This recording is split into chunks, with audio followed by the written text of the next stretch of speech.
Assalamualaikum warahmatullahi wabarakatuh. Halo teman-teman, kembali lagi bersama aku Dava dan hari ini kita akan melanjutkan pembelajaran akuntansi kita ke bab yang ketiga mengenai The Accounting Information System atau Sistem Informasi Akuntansi. Aku ingin menginfokan aja bahwa materi pembelajaran bab pertama dan kedua sudah tayang di YouTube-nya BEM-SB. Jadi buat teman-teman yang pengen belajar lebih lanjut mengenai materi pembelajaran bab sebelumnya, boleh banget cek ke channel YouTube-nya BEM. Jangan lupa teman-teman subscribe dan juga berikan like dan komentar. Nah, kalau misalkan teman-teman punya pertanyaan mengenai pertemuan-pertemuan sebelumnya, boleh banget reach out langsung ke aku atau reach out teman-teman di BEM Akpres juga boleh. Aku ucapin terima kasih buat teman-teman yang udah setia mengikuti pembelajaran kita dengan semangat. Dan oke, langsung aja kita masuk ke bab yang ketiga. Seperti biasa, kita juga harus tahu learning objektif pembelajaran kita hari ini supaya kita tuh bisa memahami esensinya kita mempelajari materi hari ini. Jadi setelah teman-teman belajar bab 3, teman-teman tuh diharapkan bisa yang pertama menganalisis dampak transaksi bisnis terhadap persamaan akuntansi. Kemudian yang kedua, teman-teman itu bisa menjelaskan apa itu yang disebut dengan account atau akun dan bagaimana fungsinya dalam pencatatan transaksi. Yang ketiga, teman-teman itu bisa memahami konsep debit dan kredit serta bagaimana cara menggunakan konsep ini dalam pencatatan transaksi. Kemudian nanti teman-teman juga akan mengenal yang namanya double entry accounting.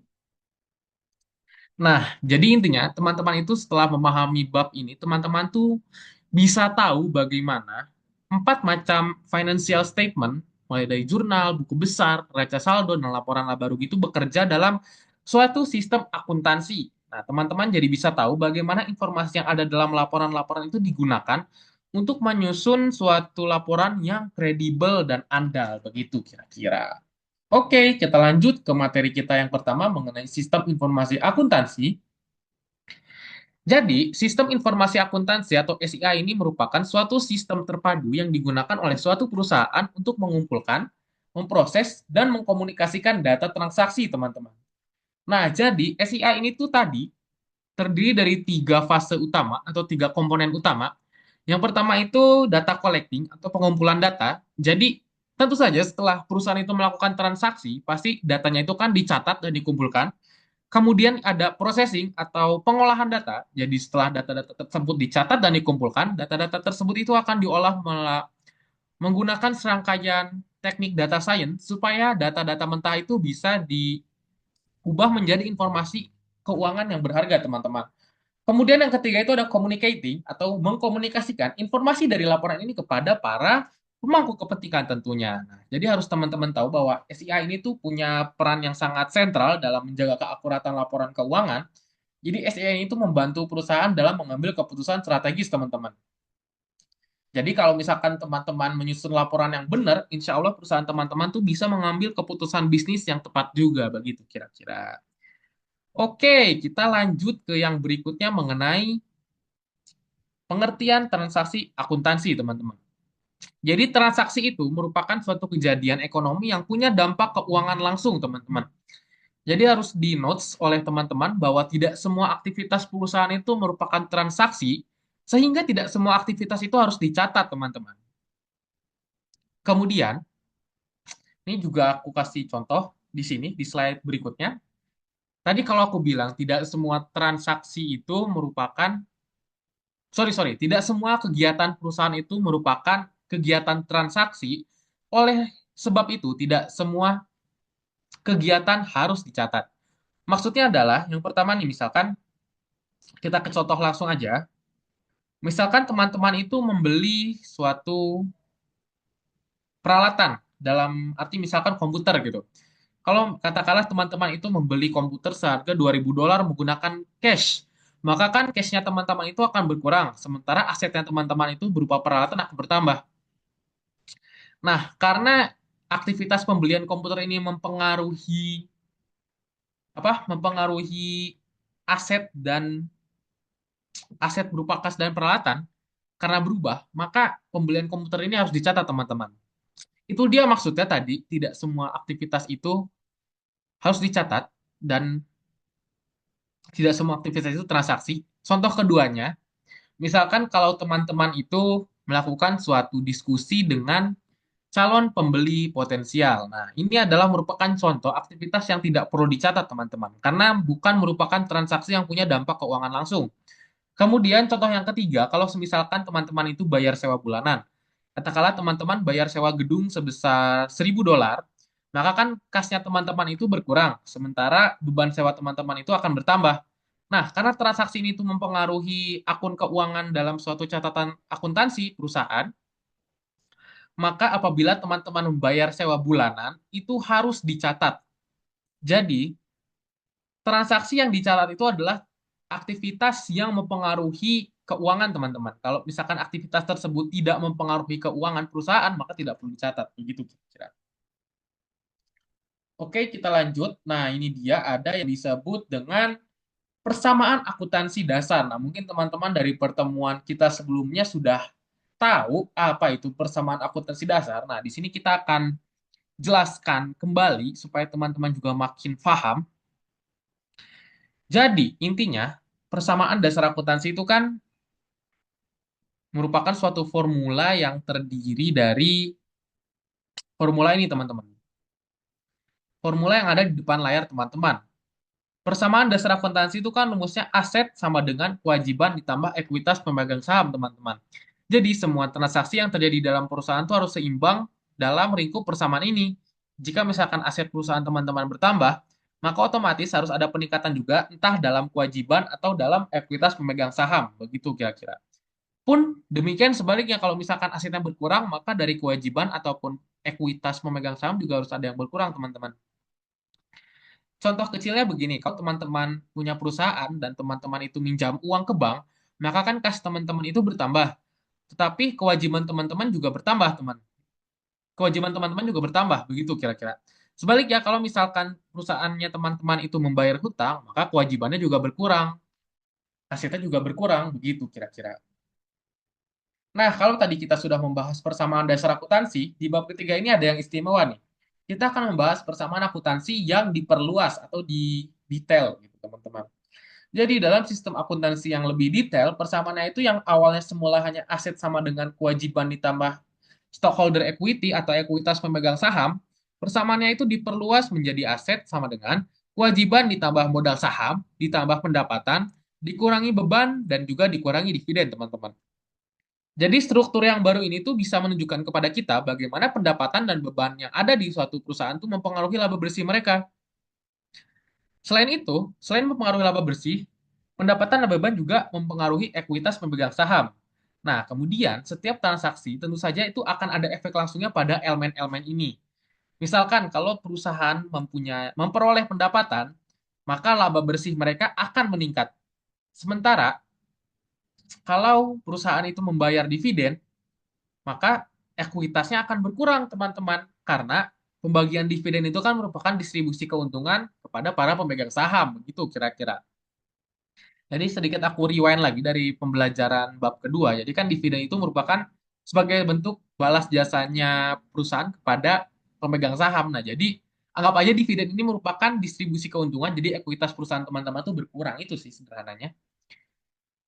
Oke, dari sini sepertinya sudah mulai panas materinya, jadi aku harap teman-teman semakin berkonsentrasi lagi. Kita lanjut ke materi berikutnya, yaitu mengenai pencatatan akuntansi. Nah, ini dia nih, materi inti kita seberapa pada hari ini. Jadi, kalau tadi kita sudah membahas mengenai persamaan dasar akuntansi, yaitu rumusnya aset sama dengan liabilities ditambah stockholder equity, kemudian kita juga sudah memahami persamaan akuntansi yang lebih detail, disinilah semua persamaan itu punya peran, teman-teman. Kalau teman-teman lihat di kolom akun aset itu ada cash, ada supplies, ada prepaid insurance, dan juga equipment. Begitu pula di liabilities dan stockholder equity itu ada pembagiannya masing-masing. Disinilah sebenarnya semua itu berfungsi, teman-teman. Di sini teman-teman akan dapat gambaran lebih luas mengenai bagaimana semua sistem ini bekerja. Mungkin biar ada gambaran, kita langsung coba latihan aja pakai contohnya Sierra Corporation. Jadi katakanlah kita hitung dari transaksi pertama. Jadi di transaksi pertama ini pada tanggal 1 Oktober, pemiliknya Sierra Corporation ini tuh menginvestasikan $10.000 sebagai modal awal, teman-teman.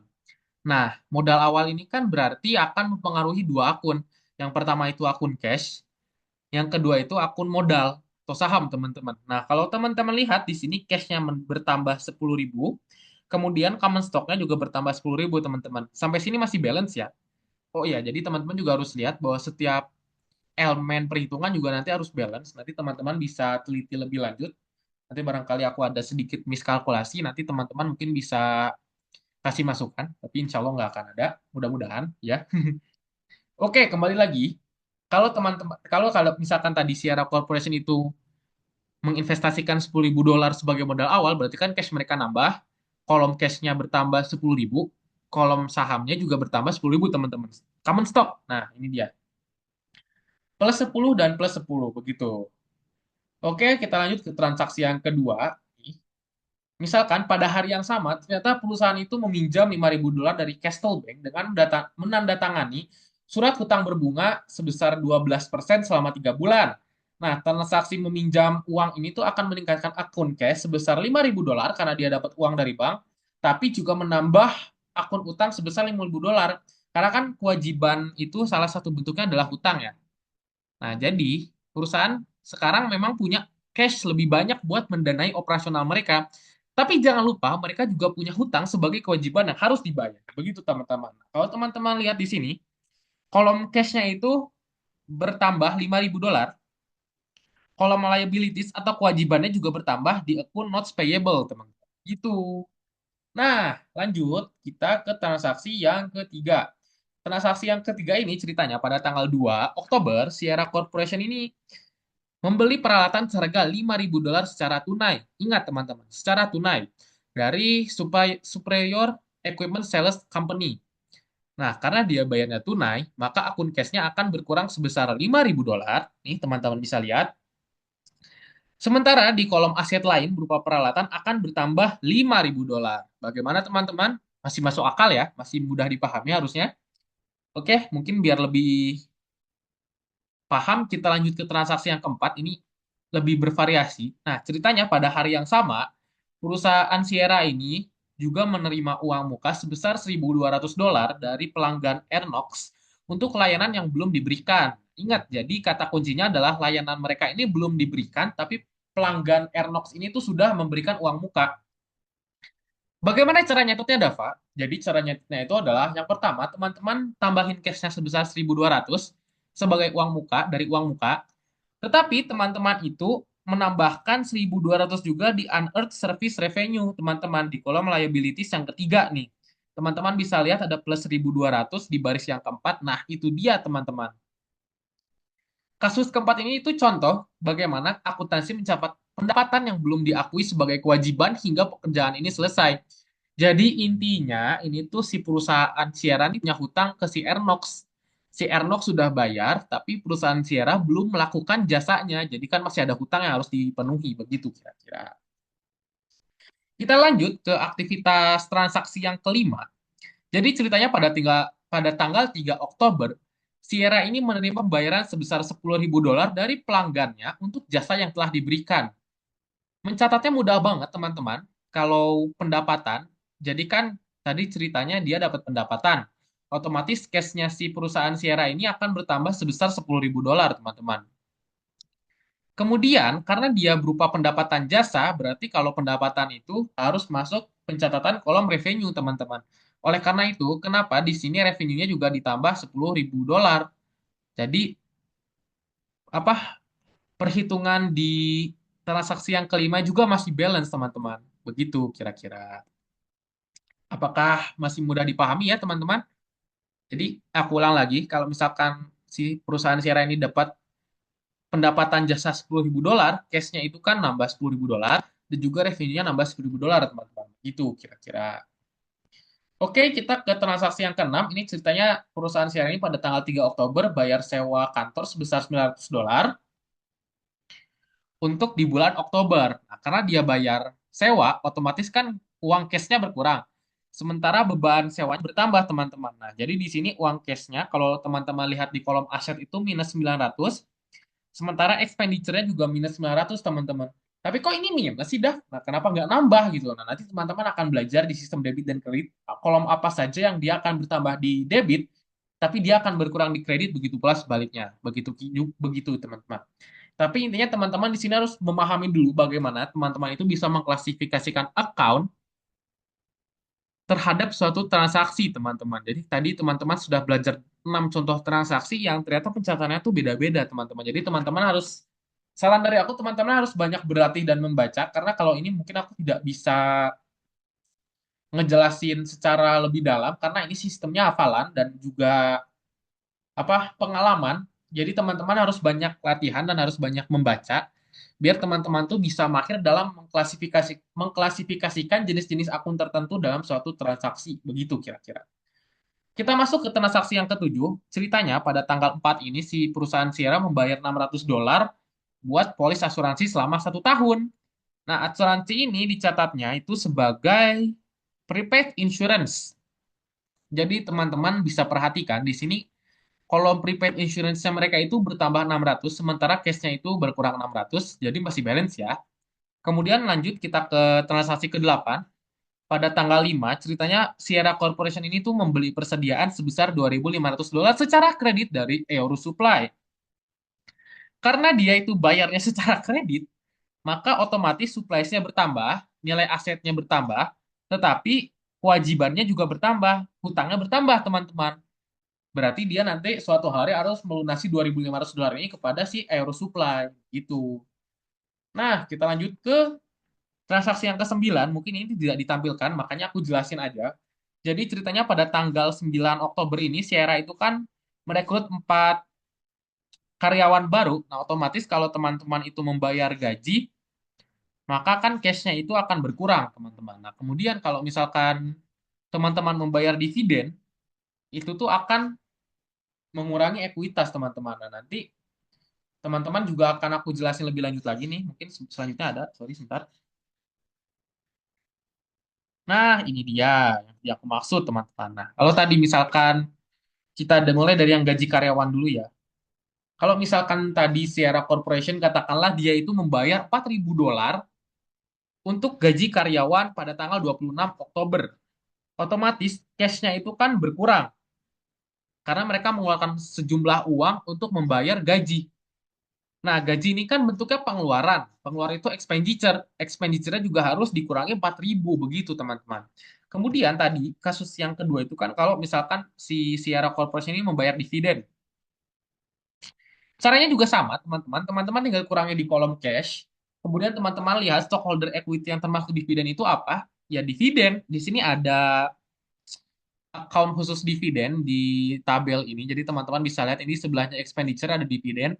Disitulah teman-teman menuliskan persamaannya supaya balance. Jadi teman-teman menuliskan minus 500 di cash sebagai bentuk pembayaran dividen, tapi teman-teman juga mengurangi dividennya dengan 500 begitu. Nah, oke, kita lanjut. Sorry, kelewatan. Nah, jadi kesimpulan dari sistem pencatatan ini adalah kalau misalkan teman-teman berhasil melakukan kalkulasi secara tepat, maka equation-nya itu harus balance, teman-teman. Nah, di sini kalau misalkan teman-teman lihat apa perhitungannya itu jelas, teman-teman. Dan juga balance nih. Kalau teman-teman jumlahkan total dari asetnya total dari aset yang dimiliki oleh Sierra Corporation itu adalah sebesar $23.300 dengan perincian cash sebesar 15.200, kemudian supply atau peralatan sebesar 2.500, kemudian ada asuransi sebesar $600 dan juga ada equipment atau peralatan sebesar $5.000 dan kalau dijumlahkan hasilnya $23.300, teman-teman. Sedangkan di kolom pembandingnya, yaitu kolom liabilities dan stockholder equity, ini juga kalau teman-teman lihat balance. Ini nilainya mereka itu sama-sama $23.300 dengan rincian kita mulai dari liabilities, notes payable-nya Sierra ini sebesar $5.000, kemudian account payable-nya sebesar $2.500, unearned service revenue-nya sebesar $1.200, kemudian kita lanjut ke stockholder equity. Yang pertama itu ada saham atau common stock sebesar 10.000. Kemudian ada return earnings yang terdiri dari revenue sebesar $10.000. Kemudian ada expenditure atau pengeluaran sebesar $4.900. Dan ada dividen sebesar $500. Nah, kalau teman-teman lihat, perhitungan Sierra Corporation ini merupakan salah satu perhitungan yang sempurna, teman-teman. Karena Sierra Corporation berhasil menyeimbangkan antara aset dengan liabilities dan stockholder equity. Begitu kira-kira. Sampai sini kira-kira apakah teman-teman punya pertanyaan? Nanti kalau misalkan teman-teman punya pertanyaan, boleh langsung tanyain aja ke aku lewat WhatsApp atau Instagram, atau teman-teman juga kalau mau hubungi aku lewat BEM SB juga boleh, Akpres ya. Oke, kita lanjut. Nah, tadi kalau kita sudah membahas sistem pencatatan informasi akuntansi, sekarang kita masuk ke materi berikutnya yaitu account.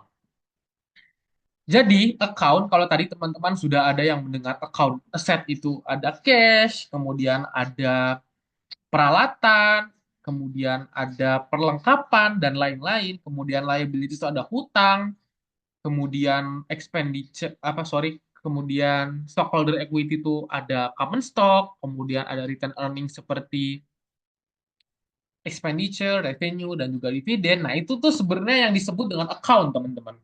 Jadi, account itu merupakan suatu catatan yang digunakan untuk mencatat peningkatan dan penurunan dalam aset.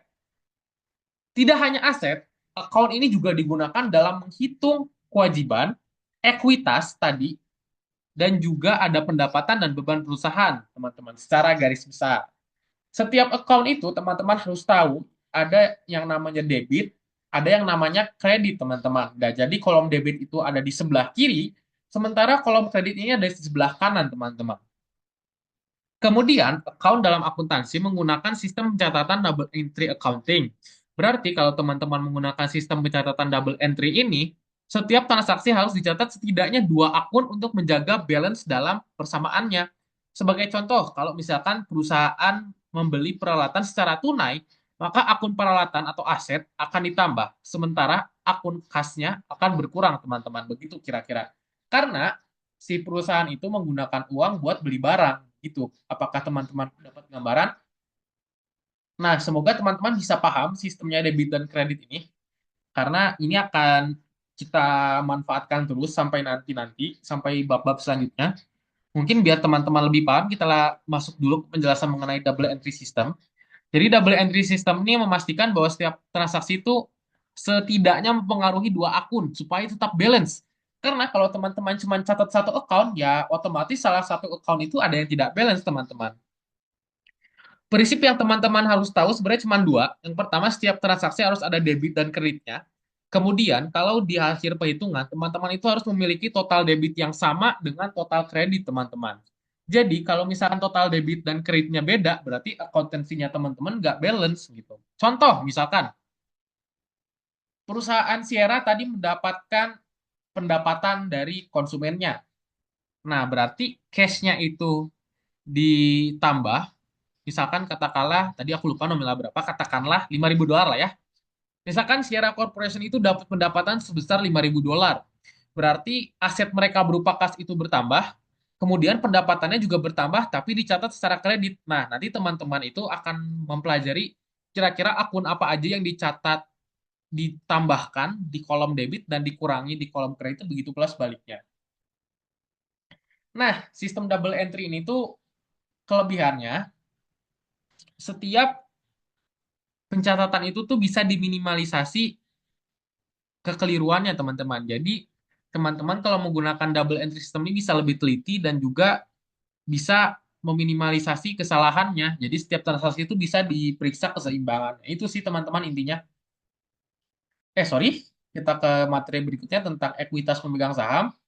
Jadi, mungkin tadi teman-teman juga sudah coba berlatih bersama aku di kasusnya Sierra Corporations. Jadi, ekuitas pemegang saham atau stockholder equity itu hubungannya jadi hubungan ekuitas pemegang saham itu terdiri dari modal yang diinvestasikan dan laba yang ditahan dalam perusahaan. Itu, teman-teman. Ekuitas meningkat ketika perusahaan memperoleh pendapatan atau menerima investasi tambahan. Sementara ekuitas akan berkurang ketika si pemiliknya, dalam artian shareholder atau pemegang saham itu, membayar beban perusahaan itu membayar beban atau dividen. Misalkan, suatu perusahaan itu memiliki laba sebesar $20.000. Tapi dari laba tersebut, perusahaan itu membayar dividen sebesar $5.000 kepada para pemegang sahamnya. Otomatis ekuitas yang tersisa adalah $15.000 karena tadi laba yang $20 itu sudah dikurangi oleh $5.000. Gitu kira-kira. Jadi dari hubungan ekuitas pemegang saham ini, teman-teman itu bisa memahami bagaimana laba perusahaan digunakan dan bagaimana ekuitas itu berubah seiring waktu, teman-teman. Karena tadi, kalau aku highlight kembali, ekuitas pemegang saham itu kan terdiri dari dua. Yang pertama itu modal yang diinvestasikan, kemudian laba yang ditahan dalam perusahaan. Nah, jadi teman-teman itu bisa melihat aktivitas dari dua jenis akun ini melalui sistem yang ditulis dalam stockholder equity, begitu kira-kira. Nah, ini ada gambarannya di tabel 315. Ini mungkin tadi sedikit gambaran dari yang aku jelaskan. Teman-teman bisa sambil memahami gambarnya juga biar semakin paham. Nah, ini dia mungkin yang teman-teman tunggu dari tadi, yaitu akun-akun apa saja yang dicatat debit itu bertambah sementara kredit berkurang, begitu pula sebaliknya.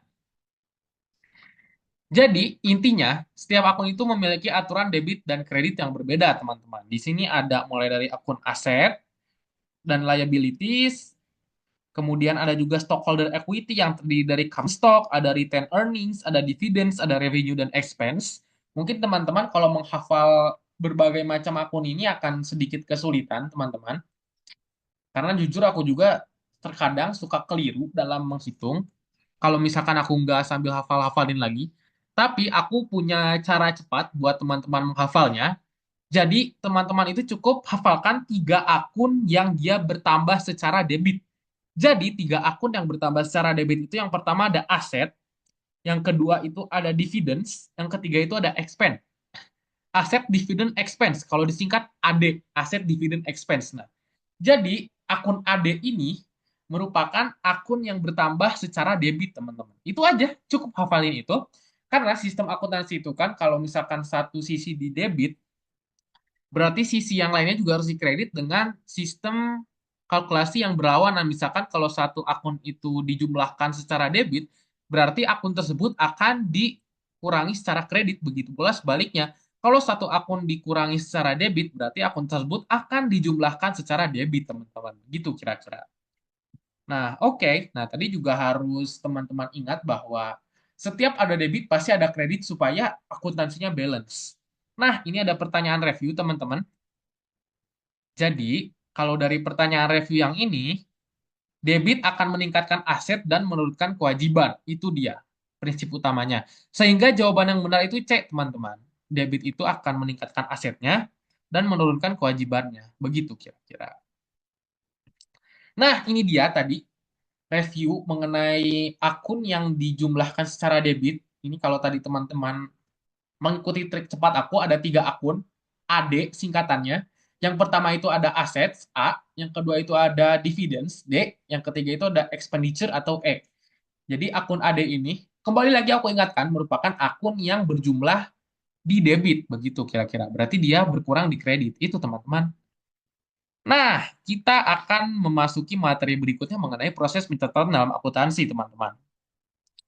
Saudara, mungkin teman-teman sudah pernah coba juga, sudah pernah praktek, atau mungkin teman-teman sudah ada yang mulai berlatih mengenai bagaimana sih caranya mencatat apa proses transaksi dalam akuntansi. Jadi, secara garis besar, proses pencatatan transaksi itu ada tiga langkah utama yang harus teman-teman lakukan.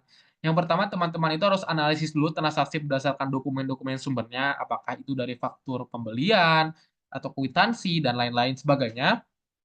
Kemudian langkah kedua, setelah teman-teman itu dapat analisa data dari sumber-sumber berupa dokumen-dokumen tersebut, teman-teman itu harus mencatat transaksi yang telah terjadi ke dalam jurnal sesuai dengan prinsip debit dan kredit yang sudah tadi aku jelaskan, teman-teman.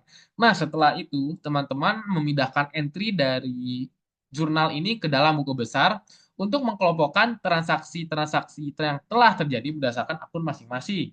Dokumen sumber ini, kembali lagi, itu sangat penting karena menjadi bukti validitas dalam catatan transaksi keuangan, teman. Nah, jadi kalau misalkan teman-teman beli-beli barang, itu perusahaan teman-teman beli aset berupa peralatan atau perlengkapan, nah itu pastikan ada bukti pembeliannya supaya bisa dicatat secara akuntansi.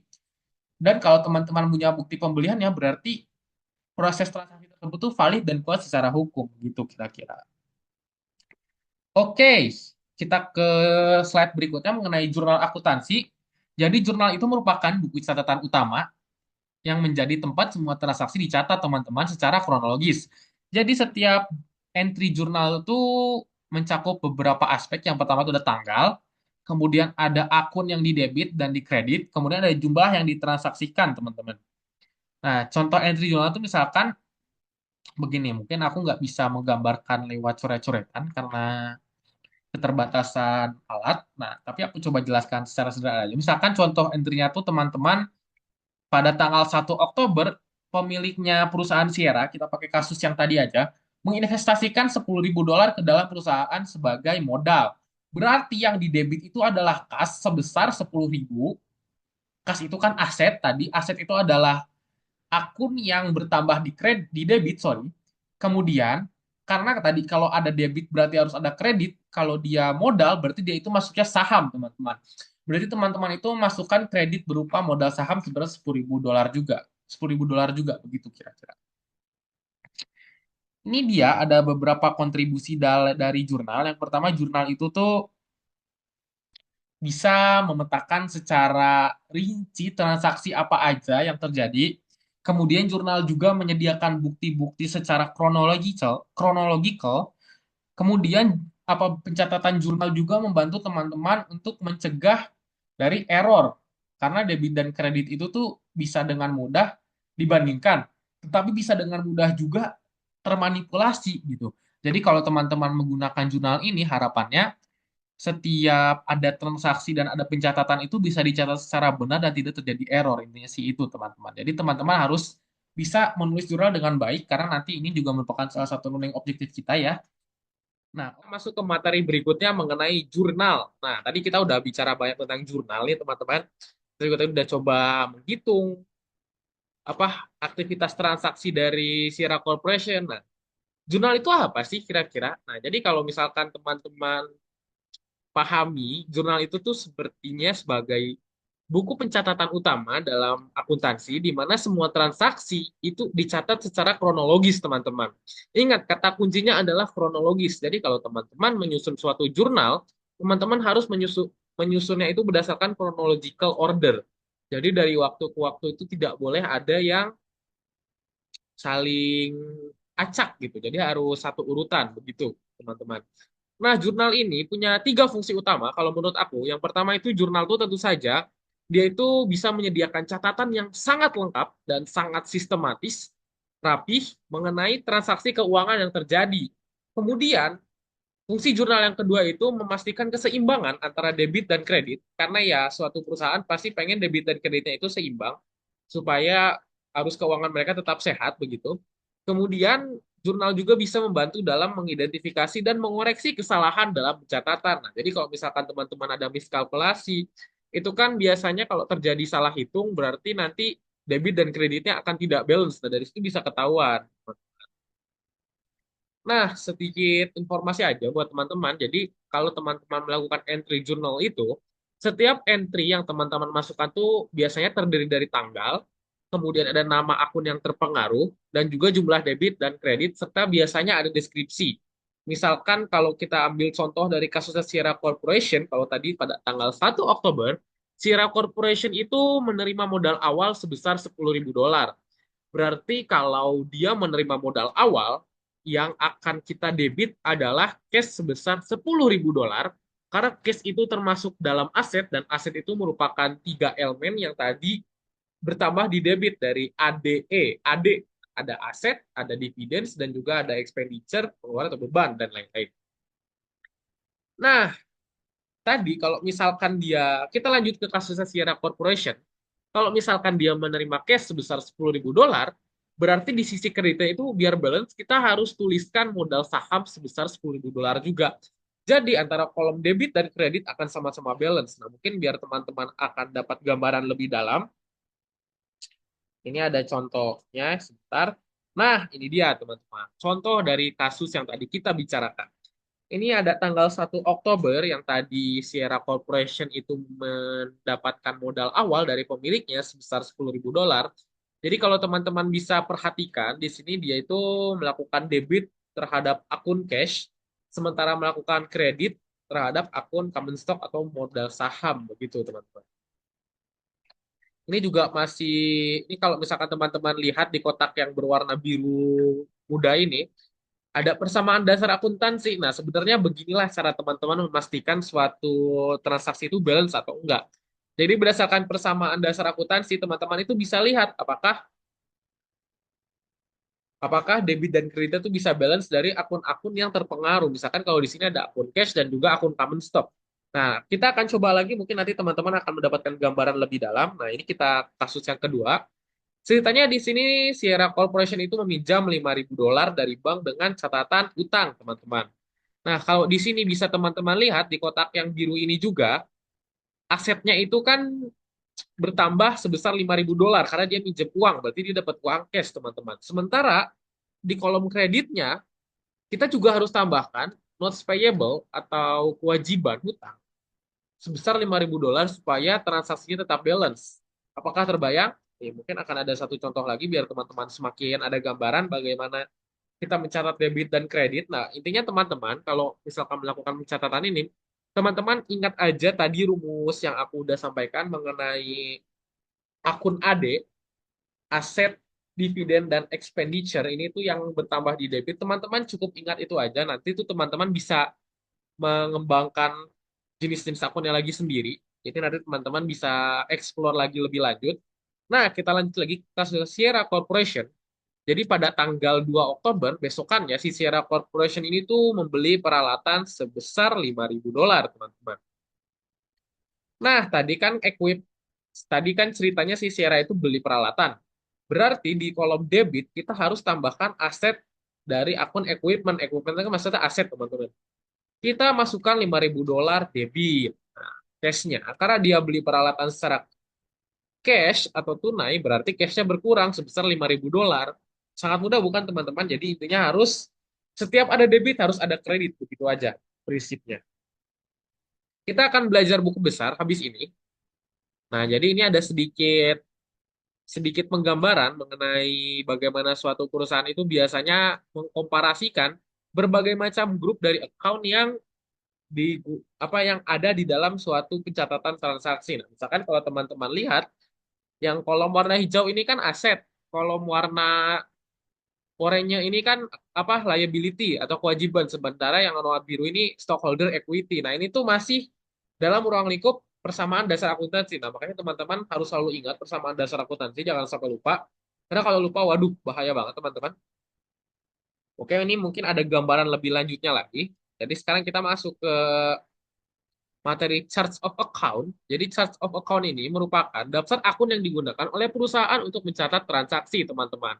Nah, setiap akun tuh pasti punya nomor uniknya masing-masing yang membedakan antara akun tersebut dengan akun-akun yang lainnya. Dan biasanya akun itu tuh bisa kita klasifikasikan ke dalam 5 kategori utama. Yang pertama itu ada aset. Aset itu biasanya kas, utang, dan peralatan gitu pokoknya. Kemudian yang kedua ada kewajiban atau liabilities. Nah, contohnya itu ada utang usaha, ada utang bank, kemudian ada unearned service revenue, kemudian yang ketiga itu ada ekuitas pemegang saham atau stockholder equity. Yang pertama itu ada common stock, yang kedua itu ada return earning atau laba ditahan, dan yang ketiga itu ada dividends, teman-teman, atau pembagian dividen kepada para pemegang saham. Yang keempat itu ada pendapatan. Jadi kalau perusahaan teman-teman memberikan layanan kepada customer, pasti kan ada balas jasa berupa pembayaran, transaksi. Nah, itu dia pendapatan yang dimaksud atau revenue, teman-teman. Nah, kalau ada pendapatan, berarti ada lawannya juga, pengeluaran atau expense. Nah, expense ini kan sifatnya beban, teman-teman. Misalkan teman-teman itu punya gedung yang harus dibayar sewanya, berarti teman-teman harus membayar beban sewa. Atau teman-teman punya karyawan yang harus dibayarkan upahnya. Nah, teman-teman punya beban gaji, punya kewajiban, begitu kira-kira. Oke, lanjut. Sekarang ada posting. Jadi posting itu merupakan posting itu merupakan aktivitas yang melibatkan pemindahan data dari jurnal ke akun masing-masing dalam buku besar. Nah, ini ada contohnya. Ini ada contoh kasus dari tanggal 1 Oktober milik Sierra Corporation ketika tadi dia mendapatkan modal awal. Nah, mungkin di sini teman-teman belum mendapatkan gambaran secara lebih dalam. Nah, nanti akan ada yang di breakdown, nanti mungkin ada contohnya. Nah, tapi di sini aku sedikit jelaskan. Kalau teman-teman bisa lihat, di sini dia itu kan mendapatkan modal secara cash. Berarti modalnya itu akan mempengaruhi akun aset, teman-teman. Akun aset berupa cash. Kita debit $10.000, nah dia itu nanti kalau dia masuk ledger atau buku besar, dia itu akan menjadi stock issue, teman-teman. Nanti mungkin teman-teman di sini belum mendapatkan gambaran gambaran detailnya. Nah, nanti coba kita lihat di slide berikutnya ada nanti. Oke. Nah, ini ada sedikit review dulu. Nah, jadi posting itu adalah tadi pemindahan data transaksi dari jurnal ke buku besar. Jadi pilihan jawabannya yang D, ini masih mudah ya teman-teman. Nah, ini tadi ada contoh dari ilustrasi jurnal dan posting. Nah, jadi ini merupakan pencatatan jurnal yang tadi dari Sierra Corporation, teman-teman. Nah, jadi kalau misalkan teman-teman buka ke slide-slide sebelumnya, nanti materinya juga ada di LMS, teman-teman bisa akses sambil belajar juga. Atau teman-teman nanti bisa rewind videonya aja. Nah, ini merupakan bentuk journalizing dari aktivitas transaksinya Sierra Corporation, teman-teman. Kalau misalkan tadi kita contohkan yang tanggal 1 Oktober itu dia dapat modal secara cash dari pemiliknya, modal awal. Berarti tadi teman-teman nih ada contohnya, kalau dia dapat modal awal sebesar $10.000, berarti kolom cashnya di debit, sementara kolom sahamnya itu di kredit, teman-teman. Nah, kemudian ada juga nih di tanggal yang sama, di nomor 2, kasus nomor 2, si Sierra Corporation ini meminjam uang sebesar $5.000. Berarti $5.000 ini akan masuk ke dalam cash yang bisa digunakan untuk operasional perusahaan. Tapi supaya tetap balance, kita harus melakukan pencatatan di kolom kredit juga. Berarti nanti kita tambahkan beban berupa notes payable, sorry bukan beban, kewajiban berupa notes payable atau utang usaha yang harus dibayarkan. Kita tulis juga utang usahanya itu $5.000, teman-teman. Utang bank ini jatuhnya. Nah, jadi itu aja sebenarnya teman-teman. Nah, kalau misalkan teman-teman lihat dari contoh nomor 2, nomor 3, nomor 4, sampai nomor 10, ini teman-teman itu bisa lihat bahwa setiap kolom debit pasti ada kolom kredit. Nah, nanti teman-teman itu tinggal sesuaikan aja cerita dari soal yang diminta. Nanti teman-teman yang pertama tadi harus mengidentifikasi akunnya dulu yang terpengaruh oleh transaksi tersebut. Nanti teman-teman kemudian harus tahu nih akun apa yang di debit dan di kredit. Nah, yang tadi rumus cepatnya itu adalah akun AD yang ditambah di debit. Nanti teman-teman bisa rewind lagi videonya. Oke, sekarang ada yang namanya ilustrasi dari posting. Nah, tadi posting itu kan memindahkan aktivitas dari jurnal ke dalam buku besar. Nah, ini yang dimaksud teman-teman yang tadi aku bilang bahwa dalam buku besar tuh setiap elemen-elemen akun tuh akan di breakdown masing-masing nih. Ada kolom cash dari Sierra Corporation, kemudian ada kolom supply atau peralatan, ada kolom asuransi juga, ada equipment, ada notes payable atau utang usaha, kemudian ada unearned service revenue dan lain-lain sampai rent expense. Nah, ini tuh nanti pastikan di jurnal dan di general ledger atau buku besar itu harus sama, karena kalau berbeda berarti ada kejanggalan dalam transaksinya begitu. Nah, yang terakhir ini ada trial balance. Jadi trial balance itu atau neraca saldo merupakan daftar semua akun dengan saldo akhir setelah semua transaksi diposting ke buku besar. Jadi trial balance itu setelah semua akunnya dimasukkan, nanti itu akan ada penghitungan. Nah, tujuannya neraca saldo ini tuh biar apa? Yang pertama, neraca saldo ini memastikan bahwa total debit dan kredit itu sama. Yang kedua, neraca saldo ini juga bisa mendeteksi kesalahan dalam pencatatan atau ketika teman-teman melakukan posting, ada yang keliru itu bisa ketahuan nanti, nah, jadi bisa direkalkulasi. Kemudian neraca saldo ini juga merupakan salah satu laporan yang digunakan dalam penyusunan laporan keuangan. Nah, kalau misalkan teman-teman setelah menghitung neraca saldo debit dan kredit tidak seimbang, ya berarti mau nggak mau teman-teman harus melakukan pengecekan dari awal. Nah, itu makanya aku selalu tekankan kepada teman-teman bahwa harus teliti dalam melakukan aktivitas pencatatan, khususnya dalam posting, karena posting itu kan kita memindahkan dari jurnal ke buku besar. Nah, ini sebenarnya agak cukup tricky. Nah, tadi yang di sini teman-teman harus bisa mendiversifikasi berbagai macam akunnya. Nah, yang penting kuncinya teman-teman teliti aja dan pahami ceritanya, pasti insya Allah teman-teman paham.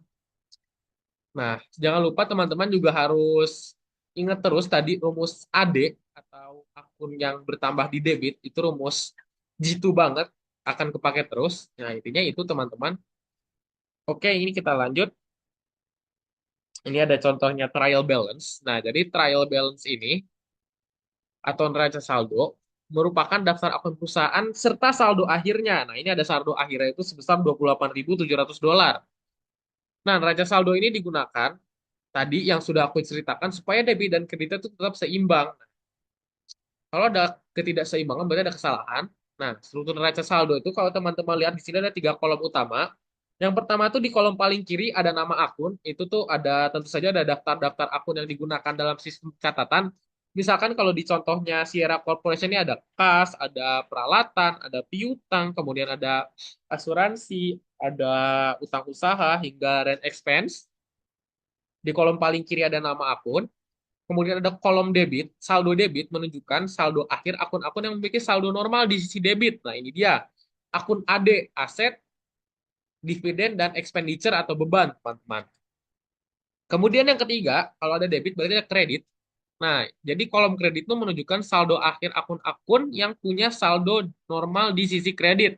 Misalkan ada liabilitas atau kewajiban, kemudian ada ekuitas, dan juga ada pendapatan. Nah, jadi teman-teman tinggal kembali menghafal aja akun-akun yang tadi dia bertambah di debit atau berkurang di kredit, begitu pula sebaliknya. Nah, kuncinya itu aja sih sebenarnya teman-teman. Nah, kalau teman-teman bisa hafal aja itu, insya Allah melakukan pencatatan jurnal dan juga posting ke buku besar itu akan sangat mudah, teman-teman. Kalau dari posting ke buku besar sudah bisa, berarti teman-teman juga otomatis bisa melakukan penghitungan neraca saldo. Sepertinya kita sudah sampai di bagian akhir dari pembelajaran kita di bab 3. Aku mau ucapin terima kasih buat teman-teman yang udah semangat dari awal. Aku mau minta maaf kalau ada salah kata, salah-salah pengucapan, atau misalkan ada yang salah paham dengan teman-teman. Nanti boleh banget, aku sangat open buat masukan, buat saran, dan buat pertanyaan juga. Aku mau ucapin terima kasih banyak kembali lagi kepada teman-teman. Dijaga terus semangat belajarnya, dan sampai berjumpa di pertemuan keempat. Dadah!